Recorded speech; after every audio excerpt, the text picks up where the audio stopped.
السلام علیکم محترم ناظرین، بسم اللہ الرحمن الرحیم۔ شروع اللہ کا نام لے کر جو بڑا مہربان نہایت رحم کرنے والا ہے۔ کچھ تکلیفیں ایسی ہوتی ہیں جس پر معاف تو کیا جا سکتا ہے پر تعلق نہیں رکھا جا سکتا۔ دنیا کا سب سے مشکل کام اس بندے کو اگنور کرنا ہے جس سے آپ بات کرنے کے لیے مر رہے ہوں۔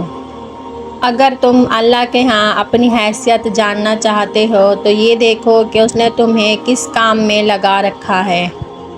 صبر کبھی نہ مانگو کیونکہ صبر کسی چیز کو کھو دینے کے بعد حاصل ہوتا ہے۔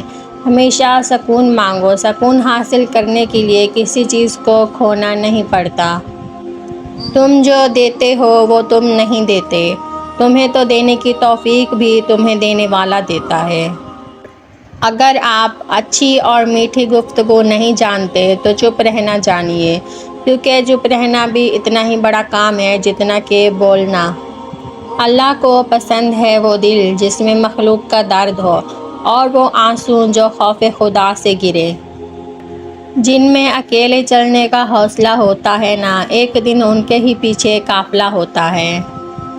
ہمارے ہاں اکثر لوگ مذاق کا سہارا لے کر دل کی بات کہہ دیتے ہیں۔ غصے میں جو چھوڑ جائے وہ واپس آ سکتا ہے، لیکن جو مسکرا کر چھوڑ جائے وہ کبھی واپس نہیں آتا۔ وہ تم سے اتنی محبت کرتا ہے کہ دن میں 5 بار اپنی طرف بلاتا ہے۔ جہاں سر جھکے وہاں مقام خدا ہے، جہاں دل جھکے وہاں مقام محمد ہے۔ میرے ہر فیصلے میں تیری رضا شامل ہو، جو تیرا حکم ہو وہ میرا ارادہ کر دے۔